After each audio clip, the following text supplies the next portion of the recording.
धन्यवाद प्रभु जी, सेनाओं का यहोवा परमेश्वर पिता की स्तुति हो खुदा करने के लिए प्रभु जी। प्रभु आप हमारे साथ हैं इसलिए धन्यवाद हो खुदा तेरे प्रभु जी। आपकी वचन की ओर जा रहे हैं खुदा तेरे प्रभु जी, आपकी पवित्र आत्मा की अगुवाई से प्रभु आप चलाएं खुदा।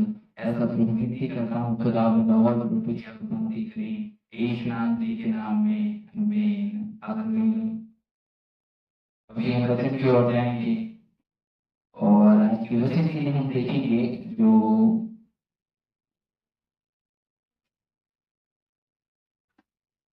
यूनानी के सुसमाचार उसका चैप्टर 5 और वर्ड 3 से लेकर 8 तक। यीशु ने उसे पड़ा हुआ देखकर और यह जानकर कि वह बहुत दिनों से इस दशा में पड़ा है, उससे पूछा क्या तू चंगा होना चाहता है? उस बीमार ने उसको उत्तर दिया, बीमारी ने उसको उत्तर दिया, हे प्रभु मेरे पास कोई मनुष्य नहीं कि जब पानी हिलाए जाए तो मुझे कुंड में उतारे, परंतु मेरे पहुंचते दूसरा मुझसे पहले उतर जाता है। यीशु ने उससे कहा उठ, अपनी खाट उठा और चल फिर। हालेलुया।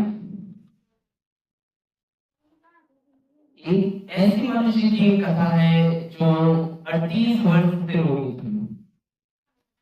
उसका रोग कितने वर्ष की था? उतना रोग 38 वर्ष से वो पीड़ित था, वो पड़ा हुआ था। और जब ऐसे बीमारी पड़े हुए थे, उनका दशा मानसिक तौर से तो वो बहुत कमजोर हो और उनमें वे खुद को डिमोटिवेट करते हैं और कभी ठीक नहीं होने की सोचते हैं और उनका सेल्फ कमजोर होता है, वो खुद को दोष देते हैं और मैं कभी ठीक ही नहीं होऊंगा, ऐसा वो सोचते हैं। तो ये व्यक्ति अगर 38 वर्ष से बीमार है और वो तो जब यीशु ने उसको देखा और ये सोचा कि 38 वर्ष से ये रोगी बना हुआ है, तो वो क्या किया कि उससे पूछा क्या तू ठीक होना चाहता है? पहले तो उसका माइंडसेट को वो क्लियर किया, पहले तो उसका माइंडसेट को वो अच्छे किया कि वो ठीक हो सकता है। कई बार कोई बीमार अगर हमारे जीवन पर लगा रहता है तो हम ठान लेते हैं कि ये कभी जाएगा नहीं, इतना मतलब कि उस बीमारी में हम इतना कमजोर पाए जाते हैं, वो बीमारी हमारे जीवन पर राजत्व करता है, बीमारी में लगता है कि कभी ठीक नहीं होगा। पहले तो हमारे जो नेगेटिव था उस बीमारी का, उस बीमारी पेशेंट का जो नेगेटिव था, प्रभु यीशु मसीह ने उस नेगेटिव को वो पहले बोल दिया और कहा कि क्या तू ठीक होना चाहता है? क्या तुझ में आशा है? क्या तुझ में विश्वास है कि तू ठीक हो सकता है? वो क्या कहता है कि प्रभु कि कुंड के पास मुझे ले जाने के लिए कोई नहीं है, और वहां पर एक कुंड था और स्वर्ग की दूध आकर वहां पर पानी हिलाया करता था और वहां पर बीमारी लोग थे और जो पहला जाता था उस कुंड में वो चंगाई होता था। चाहे जितने वर्ष की बीमारी थी हो उसको क्या मिलती थी? उसको चंगाई मिलती थी और वो क्या होता था? चंगे होता था। और प्रभु यीशु मसीह उसको भेज दिया जो 38 वर्ष का रोगी था और उसको कहता है कि क्या तू चंगा होना चाहता है? चाहे आपका बीमारी बहुत वर्ष से हो, चाहे आपका बीमारी चाहे 10 साल 20 साल 7 साल 5 साल 1 वर्ष 2 वर्ष से हो, आप उस बीमारी से चंगे हो सकते हैं। पहले तो आपका माइंडसेट क्लियर होना चाहिए। पहले तो आपका मन जो माइंडसेट है उस बीमार की वजह से आप ये सोचते हैं कि मैं कभी ठीक होने वाला नहीं हूँ, मैं कभी ठीक नहीं हो पाऊंगा, तो ये माइंडसेट को आपको पहले हटाना होगा। और प्रभु यीशु मसीह ने उसको कहा कि उठ, अपना खाट उठा और चल। वो बिलीव किया प्रभु यीशु मसीह के वचन को और क्या किया? वो अपनी खाट को उठाया और चल फिर। ये देखकर जो शास्त्री लोग हैं वे आश्चर्य करने लगे, उसको पूछने लगे कि तू कैसा चंगा हो गया? वे लोग कहने लगे संत के दिन खटिया उठाकर चलना ये लोग के विरुद्ध है, ये व्यवस्था के विरुद्ध है।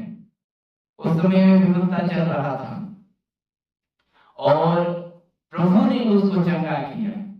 कैसे वो चंगाई पाई, ध्यान से सुनिए कि कैसे वो चंगाई पाई। तो प्रभु यीशु मसीह का बात सुना।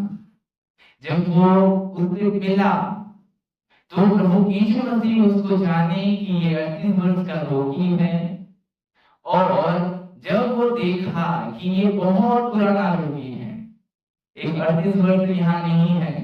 अगर 6-7 दिन एक रोग हमारे जीवन पर रहे तो हमारा हालत बदला हो जाता है, आपका हालत बदला हो जाता है। चाहे जो फीवर हो, चाहे कफ हो, चाहे जो भी बीमारी हो, अगर लगातार 7-8 दिन हो जाए तो आपका हालत बदला ही हो जाता है। आप कमजोर महसूस करते हो, आप खुद को डिमोटिवेट महसूस करते हो। तो सोचिए, अगर 38 साल से एक बीमारी एक व्यक्ति में जकड़ा हुआ है, वो कैसा हुआ होगा, उसका माइंडसेट कैसा हुआ होगा, वो किस तरह सोचता होगा। और यीशु मसीह ने ये देखा कि वो पुराना बीमारी है, उसको कहा कि अपना खाट उठा और चल के, और वो बिलीव किया प्रभु यीशु मसीह के वचन को और चल फिरा। अगर आप चंगाई पाना चाहते हैं तो उसके वचन को माने, उसके कहा हुआ बात को माने, तो आप में चंगाई सियोर रहेगी और आपका चंगाई कोई आपसे छीन नहीं ले जा सकता। आपको दोबारा कोई बीमारी आपके जीवन पर परेशान नहीं कर पाएगी। हम क्यों मेडिसिन पर विश्वास करें, हम क्यों एक मेडिसिन पर डिपेंड रहें? क्यों? प्रभु ने कोड़े खाया है, ये हम जानते हैं कि प्रभु यीशु मसीह ने कोड़े खाया है, तो क्यों ना हम उस कोड़े खाने के वचन को विश्वास करें, और जो वचन उसका है उस वचन को वो हम दे दें अपने जीवन पर, और हमारे जीवन पर बन रहे। कुछ लोग सोचते हैं कि मैं ऐसा हूँ, मैं कभी ठीक नहीं हो सकता। आपका माइंडसेट को आपको पहले चेंज करना है कि आप किस तरह सोचते हो। एक व्यक्ति जैसा सोचता है वो व्यक्ति वैसा बन जाता है। आपका सोच आपके ऊपर डिपेंड करता है कि आप किस तरह से सोचते हो, किस विषय में सोचते हो। जैसा आपका सोच, जैसा आपका देखने की नजरिया, आप वैसे बन जाओगे, आपका बिहेवियर वैसे बन जाएगा। हमारा सोच बहुत डिपेंड करता है। प्रभु जब 6वें दिन सारा कार्य को समाप्त किया, तो 7वें दिन जब वो विश्राम किया, क्या हुआ? सब कुछ अच्छा है। वो भी कह सकता था यहाँ थोड़ा कमी रह गया, यहाँ थोड़ा और थोड़ा लक्षण होना चाहिए था, यहाँ थोड़ा और 2 वृक्ष को लगा देना चाहिए था। वो कुछ नहीं कहा था, वो कहा सब कुछ अच्छा है। अरे सब कुछ अच्छा है, अच्छे देखें, अच्छे सोचें। कोई आपको चर्च नहीं ला जा सकता, आपका पैर है, आपको चलना है, आपको आना है, आपको परमेश्वर कर दिया है। वो लोग क्या समझा था कि कोई मुझे उठा के ले जाएगा उस कुंड में और डाल देगा, मैं चंगाई पाऊंगा, और ऐसे करके 38 वर्ष से वहां पड़ा रहा। हालेलुया। किसी के ऊपर डिपेंड ना रहे, आप स्वतंत्र हैं, आप कर सकते हैं। आप में काबिलियत है कि आप कर सकते हैं, आप में हो सकता है। कोई चीज मुश्किल नहीं है परमेश्वर के लोगों के लिए। पता है कि एक व्यक्ति अगर ठान लेता है, उसके सोच के जरिया से वो कुछ क्या कुछ कर सकता है। पता है ऐसे ऐसे व्यक्ति बहुत से मिल जाएंगे आपको, जो थोड़े हटकर हैं, थोड़े हटीला हैं, वे बहुत कुछ कर देते हैं। और आपको अच्छा सोचना है, आपका माइंडसेट को आपको बदलना है कि आप किस तरह सोच रहे हैं, क्या आप अच्छे दिख रहे हैं?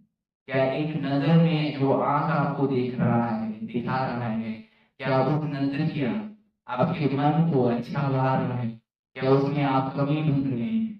क्या उसमें ये होना चाहिए, इसको ये होना चाहिए, इसको ये करना चाहिए? जजमेंटल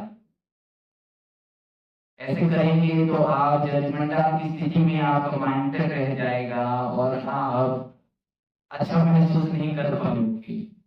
आप खुद के ऊपर दूसरों को एक जज की तरह देखोगे। ऐसे करना चाहिए था, उसको ऐसे करना चाहिए था। ये माइंडसेट हमें परमेश्वर नहीं देता। परमेश्वर ऐसा माइंडसेट देता है जो हमारे माइंड में सब कुछ अच्छा सोचने के लिए वो प्रेरणा देता है।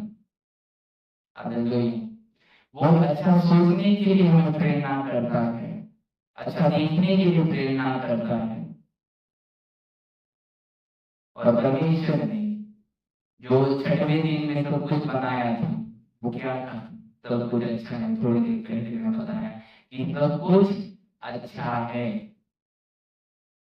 सब कुछ अच्छा है। जो कुछ भी आप करते हैं उसमें आप खुश रहें, उसमें आप कहें कि ये अच्छा है तो आपको खुशी मिलेगा। और आप उसमें और कमजोरी ढूंढेंगे कि ये करना चाहिए था, वो करना चाहिए था, तो आप क्या होंगे? आप चिंतित होंगे और क्या होगा कि ऐसे कि मतलब कि कोई जैसे कुछ हो गया है ऐसा हो जाएगा, आप खुश नहीं पाओगे।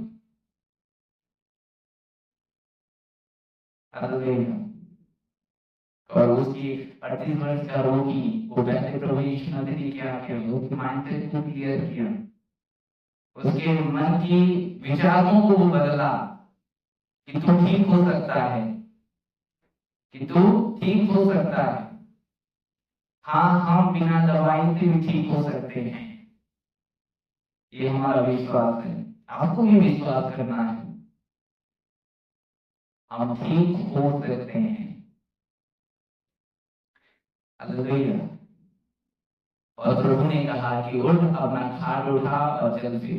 बहुत से आलसी लोग रहते हैं, आलसी मत बने। हालेलुया। आलसी मत बने, नहीं तो आलसपन आपको खा जाएगा और आप ऐसे बिछौना में पड़े रहेंगे, पड़े रहेंगे, पड़े रहेंगे और आपका कुछ नहीं हो सकता, क्योंकि आलसीपन आप में है।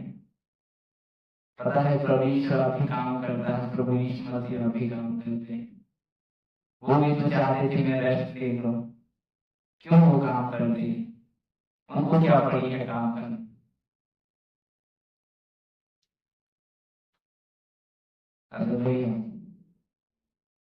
पौलुस कहता है अगर कोई व्यक्ति काम नहीं करता है तो वो खाना नहीं खाना चाहिए, उसको खाना देना नहीं चाहिए। डिपेंड करता है कि वो कैसा काम करता है। अगर आपका ऑफिस है तो आप टाइम में जाते हो ऑफिस के काम करेंगे। अगर आप एक प्रचारक हो तो आपका ड्यूटी होता है कि आप प्रचार करें। अगर आप एक सेवक हो, एक प्रेरित हो तो आपका ड्यूटी होता है कि आप प्रेरित की कल्याण की ओर उत्पन्न करें। एक पवित्र हो तो आपकी ड्यूटी बनता है कि चर्च का देखभाल करें। हर एक के अलग अलग काम रहते हैं। एक इंजीनियर का काम रहता है कि वो क्या करते हैं कि घर बनाने के लिए, ब्रिज बनाने के लिए वो लोग काम करते हैं। डॉक्टर नहीं आता और कहता है कि ब्रिज बनाओ, उसका ऑपरेशन का काम रहता है। सबका डिफरेंट डिफरेंट काम रहता है, सबका अलग अलग काम रहता है। विश्वासी का अलग काम रहता है, वे लोग आते हैं चर्च का लेके आके काम करते हैं। हालेलुया। तो आपको क्या करना है कि आपको प्रभु की बातों को मानना है। जब आप प्रभु की बातों को मानोगे तो आप में चंगाई आएगा। हालेलुया। प्रभु इस वचन से आपको आशीष करे। हमें आइए हम प्रार्थना की ओर जाएंगे। Glory your name, Lord, glory your name. Holy your name, holy your name, Lord. धन्यवाद खुदावंद, तेरे प्रभु जी मैं आपके लोगों के लिए दुआ करता हूँ खुदा। प्रभु जी आपके करीम सोने में आप अनुग्रह करें खुदा। प्रभु बीमारी से अपने आजाद किए हैं उनको खुदावंद। फिर प्रभु जी कोई बीमारी उनके जीवन पर कार्य ना करे खुदा का अनुग्रह करें प्रभु जी। खुदावंद आपके करीम सोए का अनुग्रह करें खुदा। प्रभु जी हर एक बीमारी चंगी हो जाए यीशु नाथ के नाम पे। फिर प्रभु जी आपके करीम होने में मदद करें खुदावंद। अब खुदा आपकी जीवन पर चले खुदावंद का अनुग्रह करें। बीमारी उनके जीवन पर राज्य ना करे खुदा का अनुग्रह करें। प्यारे प्रभु जी आपके करीब हूँ। प्यारे प्रभु जी आपके करीब हो जाएं। हर एक बुराई से बचाएं खुदावंद को। प्यारे प्रभु जी आपके करीब हूँ खुदावंद। खुदावंद आपके करीब हो जाएं खुदा। जितनी बड़ी भी बीमारी है खुदावंद आपके कोई खाने से हम चंगे हो चुके हैं। प्रभु जी आप चंगाई प्रदान करने वाले परमेश्वर है खुदा। बीमारी आपके लोगों की नहीं है खुदावंद। तेरे प्रभु जी आपके करीब हो जाए। अब्बा खुदा आपके करीब हो जाए। धन्यवाद खुदावंद यीशु नाथ के नाम में आमीन। God bless you.